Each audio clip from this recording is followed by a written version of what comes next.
Hello everyone, তো ঘাটসনের part 2টা নিয়ে আজকে চলে এলাম। তো এগুলো পোস্ট করা শুধু মেমোরিসের জন্য, কারণ সব কিছু তো ক্যাপচার করে মোবাইলে রাখা সম্ভব নয়, স্টোরেজ প্রবলেম হয়।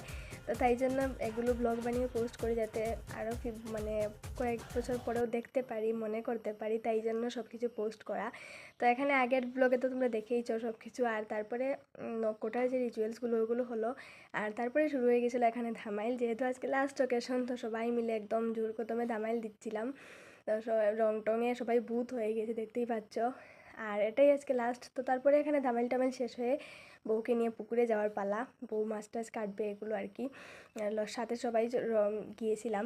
তো ওখানে গিয়ে প্রথমে নতুন বউ যা যা রিচুয়ালস সব কিছু করলো, আর এখানে ঠাকুরকেও দিতে হয় গঙ্গাকে, তো ওইগুলো হচ্ছিলো রেডি। আর এখানে মা, পিসি, কাকিমণি, তারপরে সবাই নেমে গিয়েছিল।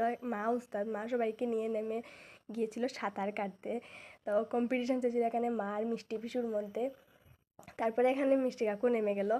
তো তারপরে ওদেরকে দেখে আমারও ইচ্ছা করছিল, কিন্তু আমি তো সাঁতার জানি না আর কোনোদিন নামিও নি জলে। তো কয়েকজন আমরা একসাথে হয়ে আর কি একটু নেমেছিলাম, কিন্তু আমি সাঁতার টাতার জানি না। এই দেখো আমাদের অবস্থা, ঘাটের সামনে একদম নেমে দাঁড়িয়েছিলাম। আর এখানে ফটো কয়েকটা ভিডিও এর জন্য আর কি। তো খুব মজা হয়েছে ওভারঅল। আর এটাই লাস্ট, কয়েকটা ফটোও অ্যাড করেছি।